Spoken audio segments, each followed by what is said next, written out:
এবার মনে হচ্ছে সারা বছরই বাজারে শাপলা পাওয়া যাবে।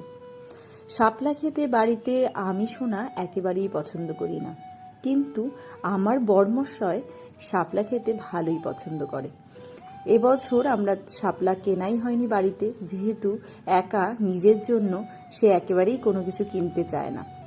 এদিনকে আমি বাজারে গিয়ে শাপলা দেখাতে, যেহেতু বর পছন্দ করে, তাই জোর করেই শাপলা মোটামুটি কিনে নিয়ে আসলাম। তাই কিন্তু আজকের দুপুরের মেনুতে শাপলাটা মাস্ট। তো চলো কি রান্না করেছিলাম তোমাদের সাথে একটু শেয়ার করি।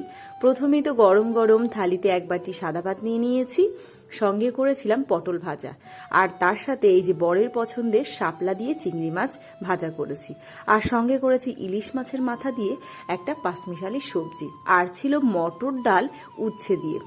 আজকের দুপুরটা কিন্তু আমাদের সকলের বেশ জমে গেছে। তোমাদের কেমন লাগলো অবশ্যই